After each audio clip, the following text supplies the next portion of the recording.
আসসালামু আলাইকুম, hi everyone. সবাই কেমন আছেন? বাচ্চার প্রজেক্ট দিয়েছে, সায়েন্স প্রজেক্ট। একটু আঁকাবাঁকা করতে হবে, আঁকাঝাঁকা করতে হবে। বাবা মায়ের উপর দায়িত্ব পড়েছে এটাকে সুন্দর একটা রূপ দেওয়ার। তো সেই প্রচেষ্টায় আমার উপর দায়িত্ব পড়েছে আঁকাঝাঁকার। তো আঁকতে বসলাম, বহুদিন পর আঁকতে বসলাম। বাটারফ্লাই, ইনসেক্ট, এটা বিভিন্ন টাইপের ইনসেক্টের ভিতরে এগুলো এঁকেছি। ওয়াইফ চুজ করে দিল আর আমি বসে বসে দেখে দেখে আঁকলাম।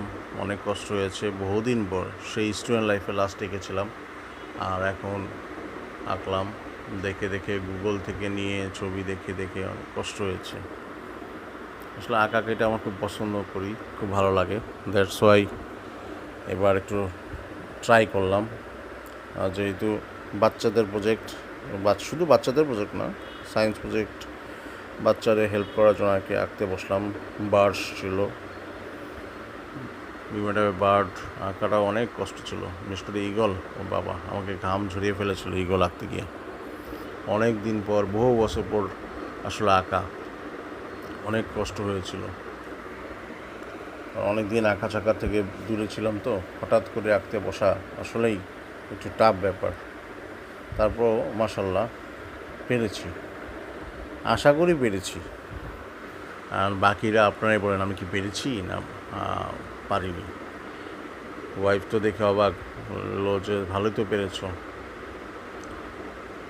অনেক সময় নিয়ে, অনেক ধৈর্য সহকারে, সর্বোচ্চ চেষ্টা করে এঁকেছি। এগুলো সবই পেন্সিল স্কেচ। এরপরে হয়তোবা রঙের ছোঁয়া পড়বে, রঙের ছোঁয়া দায়িত্বে থাকবে আমার ওয়াইফ।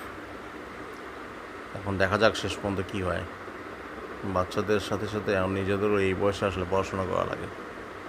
বাচ্চারা তো পড়াশোনা করে না, আসলে বাচ্চার বাবা মারাও পড়াশোনা করে হিসাবে। ওদের প্রজেক্ট মানে হচ্ছে ওদের প্রজেক্ট না, আসলে বাবা মা full family project, science project. By everyone.